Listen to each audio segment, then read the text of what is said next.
And go. And go. Okay, so we're here, thank you for standing in front of you, to do the polling for our next B&B. So this is for, or not the polling, excuse me, the Q&A. Any questions that you have for our candidates, please ask. If you're not comfortable, ask somebody else to ask, I guess. We have the Honorable Lady Isabella Ambrosini and Lord Roland running. And we have Mistress Alamanda de la Roca and Don Argyle McGregor. So I'm going to leave it to the floor and you guys can start asking questions. First up is Master Angus. Okay, so my question is for all of the candidates. If you should be selected as Baron and Baroness, what are your goals? Both for yourselves and for the office. And the barony. Hey, that's like three questions.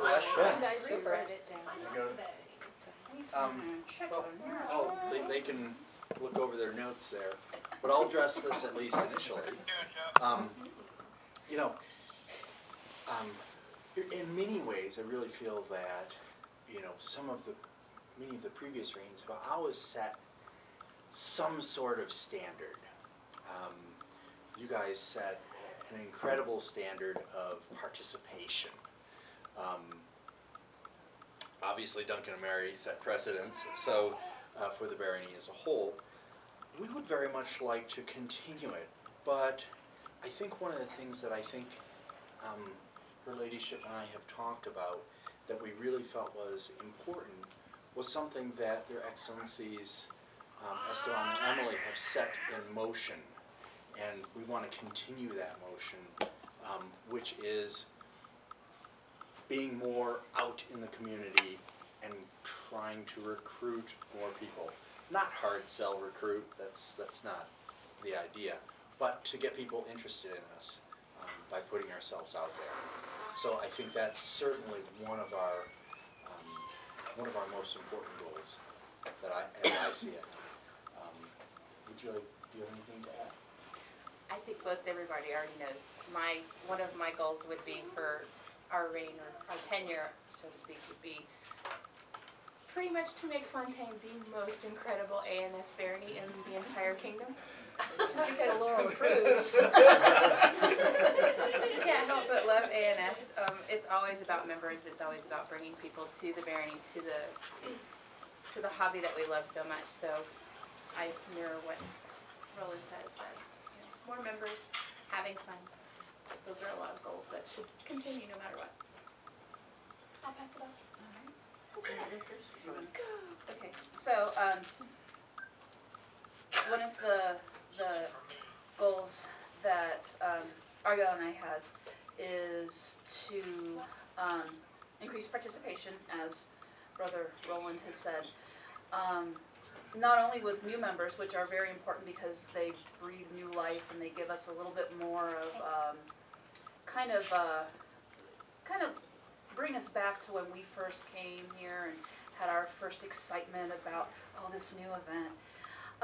But also to bring back the people that are already members, past members that maybe have lapsed.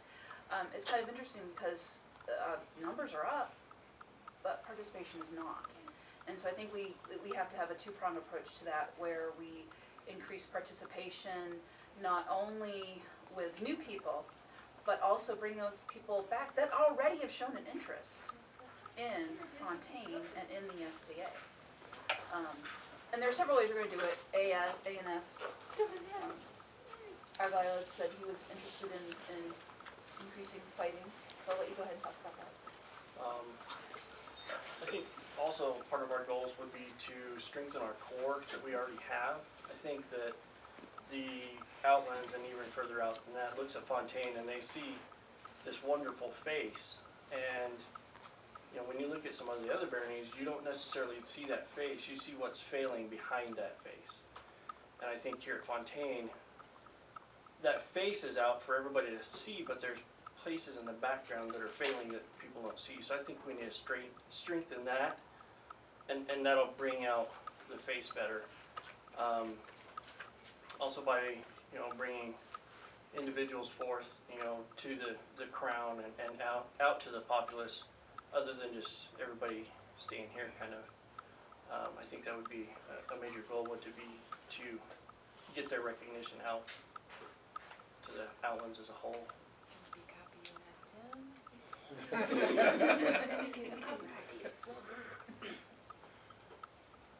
you have anything else?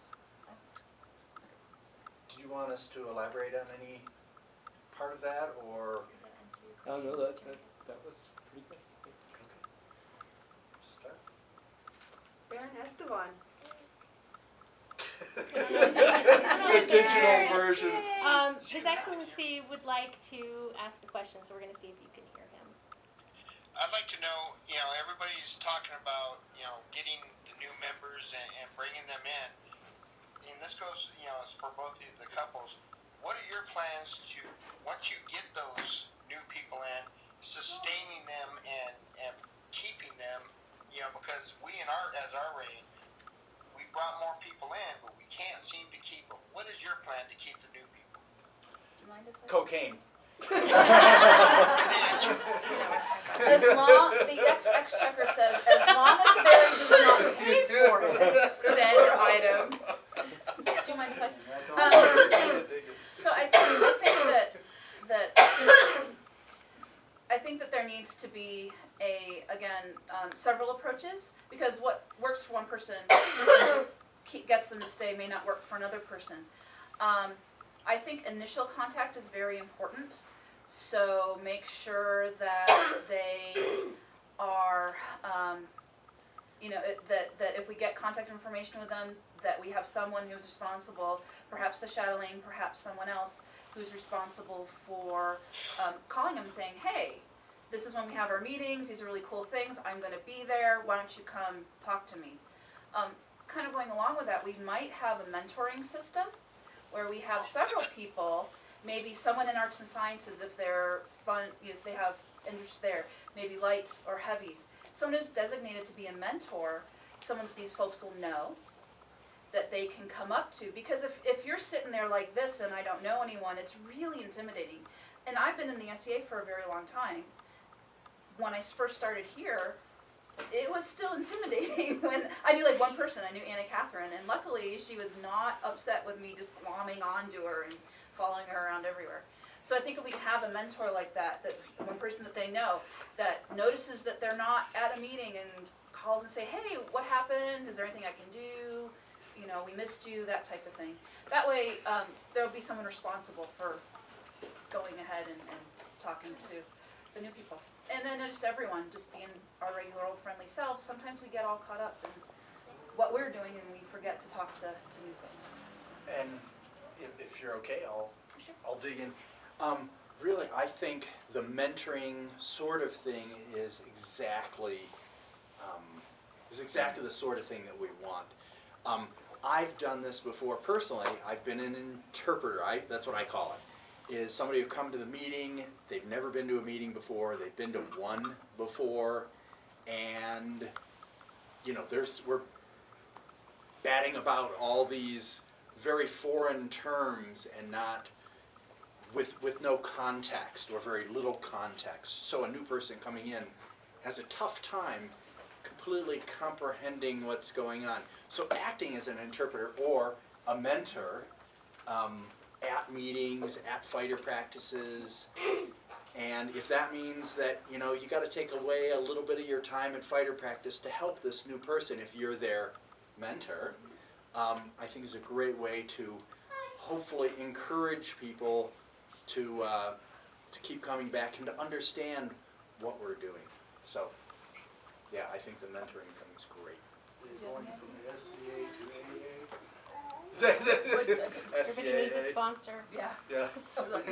And to add to that, I think that we need to focus more, her ladyship, Mariah.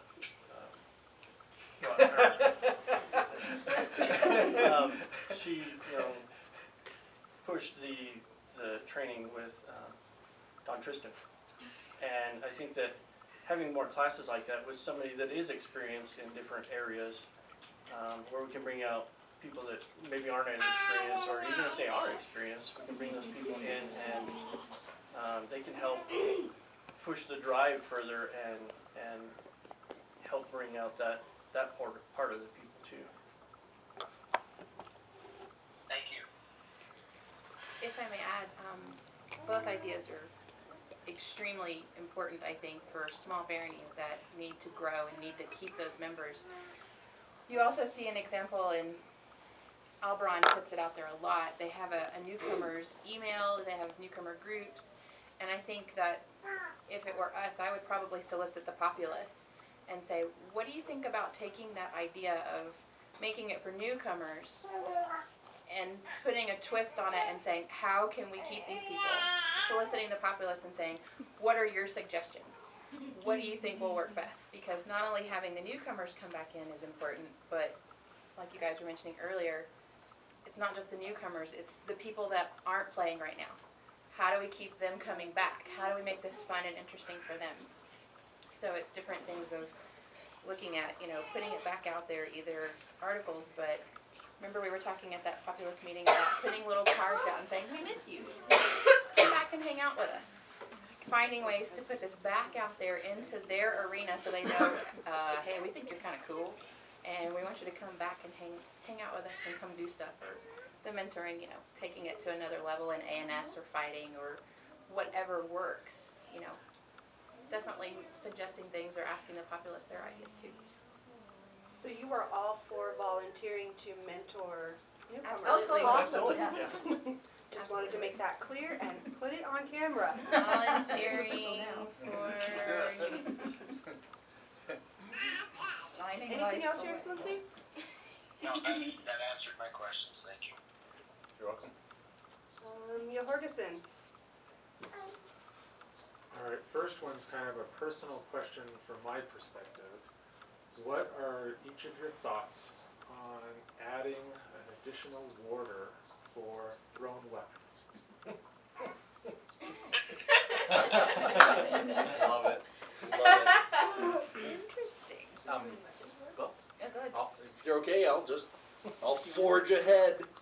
I think it's great. I mean, if we have a weed warder, and we have a warder for archery and lights and heavies, why not? I think, warders is about fun and about competition and so forth. We need to, I think as part of it, we need to have a regular competition on beating His Excellency. I personally thought that was great, and maybe next year you're going down, but maybe not. But I think throwing weapons, sure, why not? Why should it be excluded? Personally. So you and I have talked a little bit about this before, so you probably have an idea of what my answer is.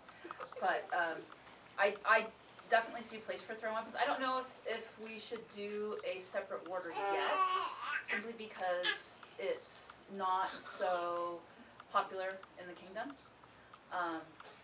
And so I think that rather than having the Argent just be archery, we could have the Argent warder be projectiles, including archery and thrown weapons. And then the person who is the warder can then, we can include a thrown weapons component to that.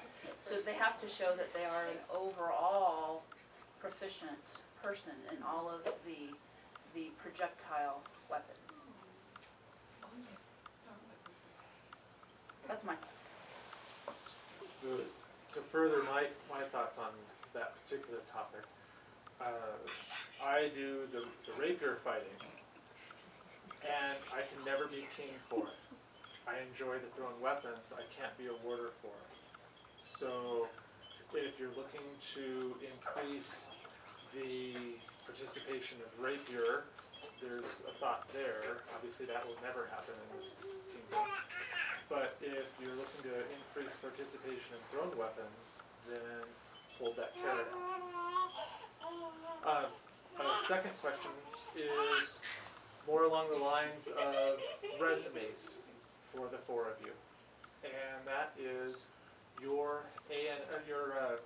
SCA strengths, things you love and know you can do well, and your SCA weaknesses, the things that you don't participate in and perhaps you don't do well. Are you asking us to summarize our strengths and our weaknesses, basically? Yes, within SCA activity topics. And rather than use... Do you want to go this time? I'll go. I'm You should be taking notes. As Gotta keep it down. far as my strengths, I think I'm very strong in service, both to the barony and to the crown. I've served on several baronial retinues, and I've served on kingdom crown retinues.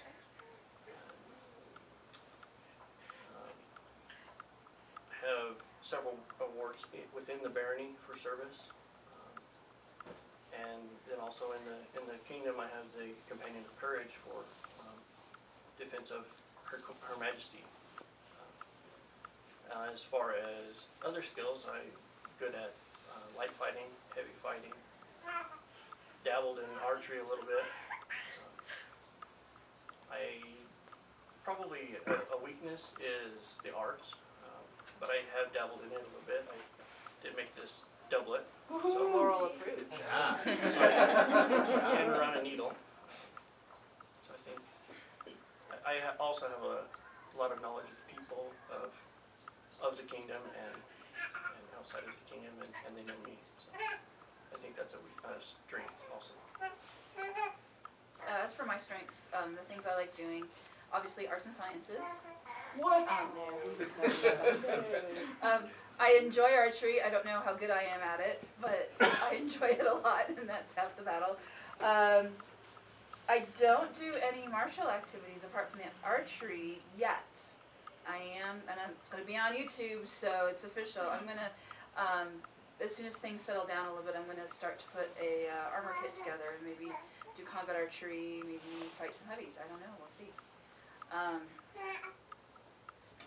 Let's see. Service is one of the things I do. I like to cook. Hopefully you guys like to eat. Are you offering bribes now?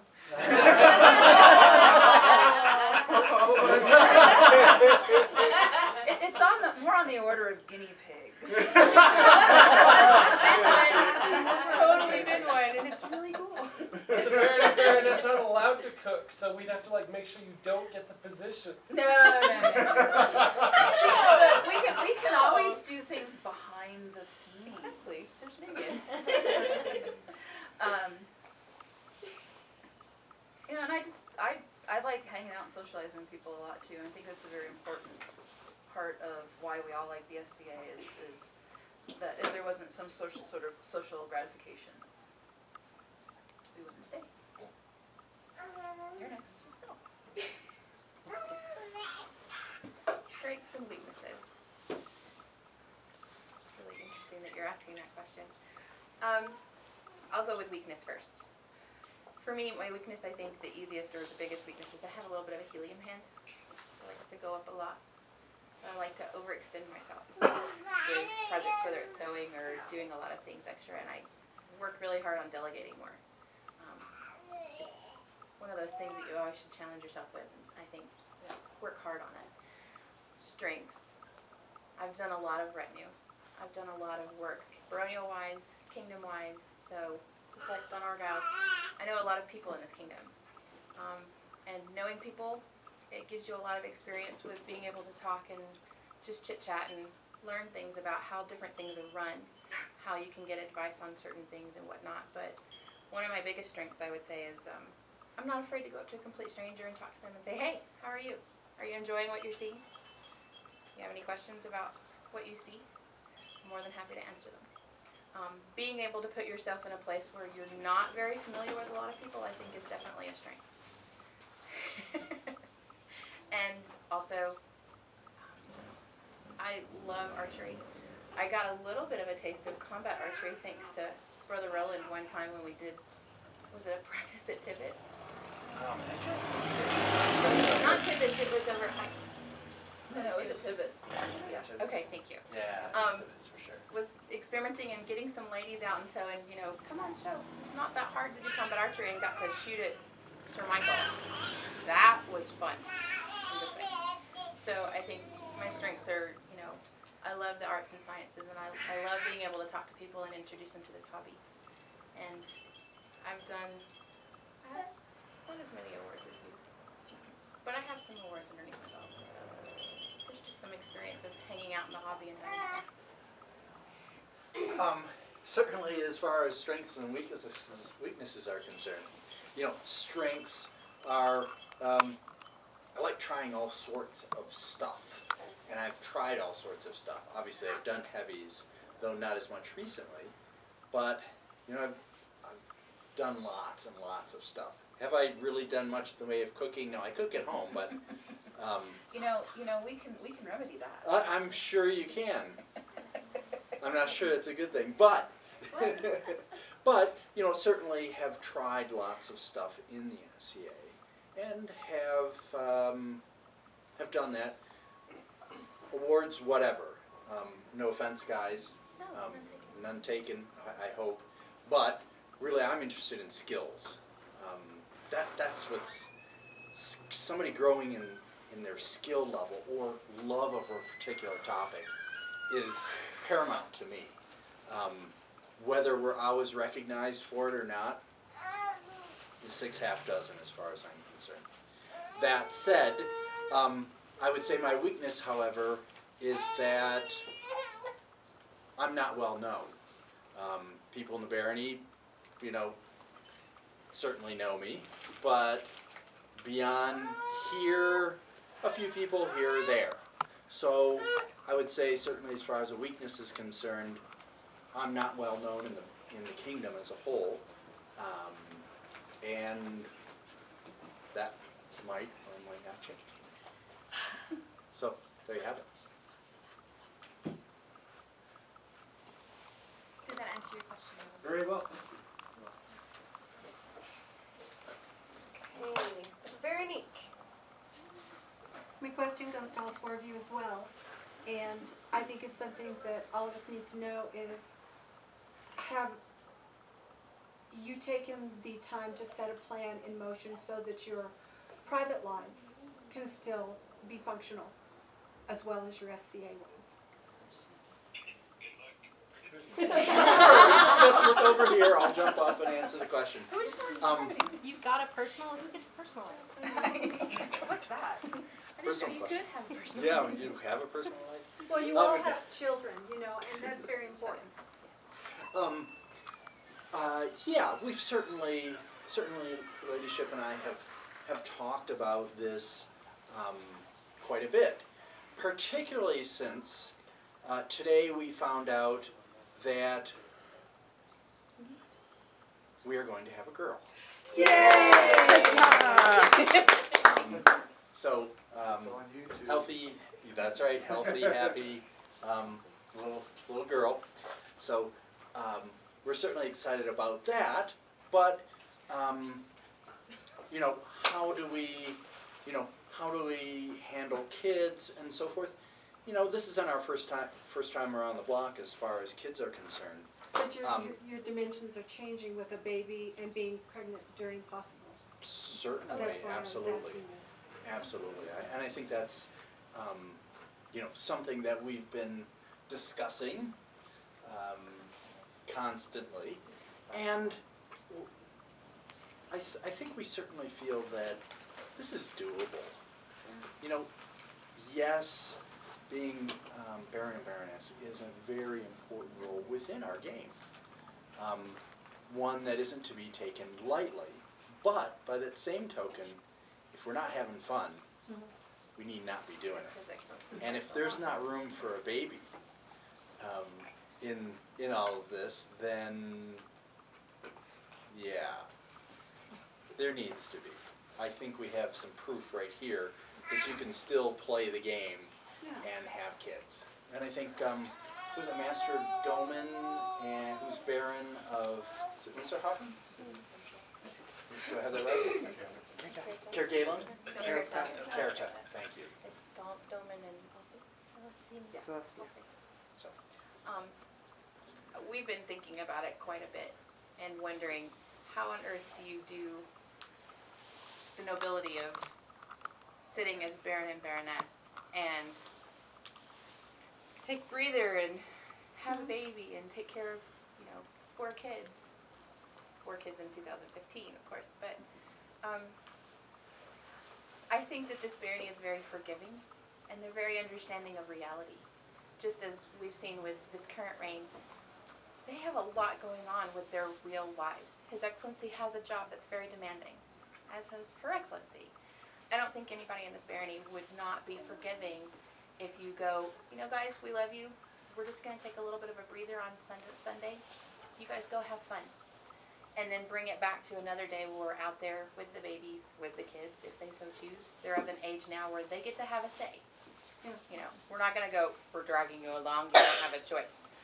They get to have a say in what they do and how they participate. And that's important to us. Because we don't want to thrust something upon them that they don't feel comfortable with. Now, the little one, she doesn't have a choice. She's going no matter where we go. But we know well enough that when we need to take a breather or communicate about stuff, we can do it. But, of course, thank you. We do have lots of aunties and uncles, I think, in this barony that we can go, can I just have a bit of a breather? Do you mind? And they're going to go, no, I don't mind at all. It's just one of those things where you balance things, you communicate, you stay in touch with each other. So you have a plan for it. Oh, yes. And the same goes for you as well, because you all have slightly older children, which is very difficult because they're requiring a lot of your attention as well. Have you set up plans in motion where this can be helped out?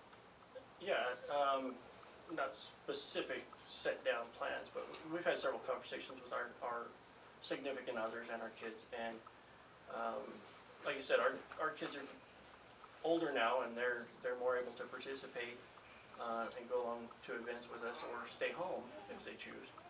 And our significant others are backing us completely. So that helps. I think it helps us a lot coming from 2 different houses to allow us the flexibility to where if something's going on in one household and it's going to prevent us from being there, then the other household will be able to take over and still act as Baron and Baroness in that capacity. So I think that helps. Thank you, that answers my questions. So Cam? You guys stole all the good questions. There's more. That's why I left you Sure, till there's later. more. I'm sure you can come up with something, sir. I know maybe as well as anybody in the room what kind of burden the SCA can put on your family. I also know what kind of burden it can put on your pocketbook. Both couples are looking at significant financial changes in their lives. Possibly Alamanda's the only person who hasn't bought a house, got married, had a baby, or whatever. Did a new car a couple years ago. That's true. So, I would expect that you guys, whoever it is going to end up with a couple of years of this. This isn't going to be this month. It's not going to be next month. It's going to be a couple of years. It's like a marathon, not a sprint. What are your thoughts on that? I don't know that that's a question, but I'd like to hear your thoughts on the stresses that it puts on potentially 5 blended families. I mean, you've got kids, you've got kids, you've got kids, and you've got 2 or 3 sets of kids. And there's familial and financial burdens that go with that. So not just what Garnick said, but financially, it's expensive to drive to Windkey. And I understand that we, of course, are going to help you with that like we would any other Baron or Baroness, but I'd like to hear your thoughts. Well, like Ardell had said when he was answering Bernie's question, we do have that unique position that we do come from 2 households, and so we can draw from 2 household incomes. And so while the total burden won't be less, we can spread it out a little bit more. And also, just have to be very, very careful with your budgeting and make sure that you have a contingency fund set aside in case you have to buy a keg of Guinness that you end up not using. or you have to buy the alcohol for the Battlemore party that we got asked to host, or if someone needs a helping hand, you know, we can help get you to the event, or carpool, or anything like that. And I've been trying to travel more myself, so I can, you know, kind of acclimate the household to it. Kind of getting us used to not only me being gone, saying, while we are definitely sad for their excellencies to step down, we knew it was going to happen eventually, and so kind of thinking ahead and getting us used to the being gone, traveling, and the expense of it as well. So. Do you want me to jump in? Sure. So, I think it's an excellent question. Certainly, as far as we're concerned, you know, finances are a challenge. One of the ways to overcome some of that is advance planning, and I mean real advance planning. You know, months and months in advance, you say, okay, this is where we're going, this is where we're not going, et cetera, et cetera, et cetera. And you begin kind of, in a way, planning for it. I think certainly for us, certainly at this moment, we would not be in a financial position to go to as many events as their excellencies have gone to. We would have a slightly different reign. We would have a little bit more personal, in barony type of reign. We would travel less currently as our finances stand. I'm hoping I have a job interview on Tuesday, one of 3 people, and the pay is quite well. So maybe that pans out, maybe it doesn't. But those are the sorts of things. At our current situation, we wouldn't be traveling as much as the past 2 reigns. But I think we would hopefully distinguish ourselves by having a lot more fun at home, but representing as we can and planning accordingly. So hopefully that answers your question, Sir Tam. I think on my part, and this question hasn't been asked yet, but I'm sure it will be, this part of where I've been for the past length of time is solidifying my family life and home life and all of that. Got a new job, and it pays really well, and bought a new house. You know, moved from basically 3 houses into 1, so that it was pretty much a wash. And I think that now I'm both financially and physically able to accommodate whatever issues arise from expenses or whatnot. And you know, and my away time has allowed me to build up a basis at work to be able to take off the time that I need to be at events and, you know, and still be making money while I am away.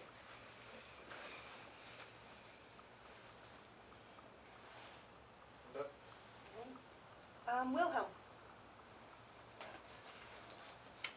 This question is to all 4 of you as well. What do you believe are the greatest assets of your opponents? Ooh, that's good.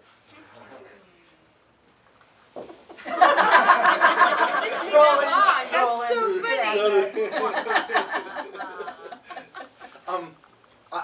I think one of the things that we just finished with Sir Tam's question was that.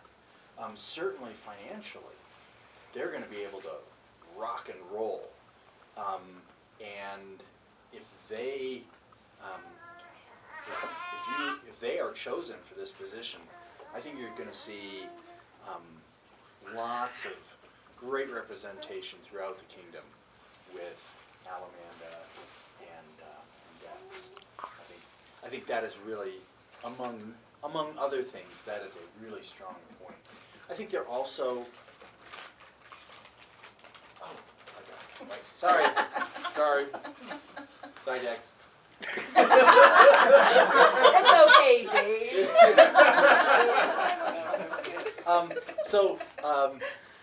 I think because they are both well known throughout the kingdom, Some stronger in some circles, ANS, rapier, obviously.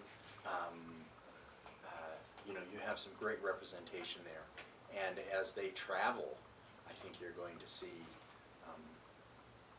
you're going to have recognition there. And I think they both have wonderful personalities, and so would represent the barony very, very well. I hope that helps. I think that Brother Roland's enthusiasm, as just demonstrated, is definitely a good asset. And Izzy's caring, genuinely caring about everybody, also definitely a really big asset. It's something that you definitely need, both enthusiasm and that personal touch when you're going to be up there, because people are they look up to whoever the coronet is, and you have to have that sort of enthusiasm so that others say, hey, they're excited about it, we can do it too. And of course Izzy is well known. Brother Roland maybe not so much, but working on it, right? Get you out there. But and Isabella definitely knows a lot of the ins and outs of the crown and how the kingdom works, definitely for sure. And definitely be an asset and a liaison with a lot of the other folks in the kingdom. Thank you. I think their approachability and the easiness of being able to talk to them about anything, I think that's a big attribute they have. And then their willingness to please others, I think that's also very great. Thank you. Fearless is what comes to my mind for both of you. You have no problem. She has no problem going head to head with a knight or a baroness or a grace. You know, she has no problem with that. And Don Argyle is also, he's very suave in how he handles certain issues. And so I think when it comes to good or bad situations, I think he knows how to handle something and diffuse it easily and with little issues. Personalities, they're a given. Really fun. They have no problems, you know, bringing a smile to somebody's face or handling somebody that may be a little ticked off and just kind of tapping it down and taking care of things.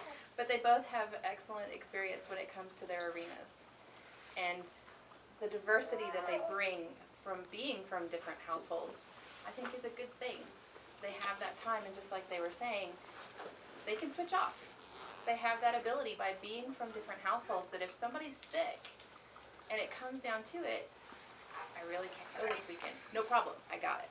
I will be up there, I will represent Fontaine. So I think for their positive, aspects, they've got some really good dynamics going on together as friends. And I think that they communicate really well with each other and don't have issues about how to talk to each other when things may come up and be, a hard raw, or they may be a hard line. And they may not agree, but both of their personalities, from what I've seen and experienced, they have no problem agreeing to disagree. So, I hope that answers your question. Well, thank you. That was a great That question. was a great question. And, yeah. Very challenging. We're gonna take a break. Oh, that's right. If he has another question, Do you? we've got about 5 minutes before we were gonna break. Can you hold it?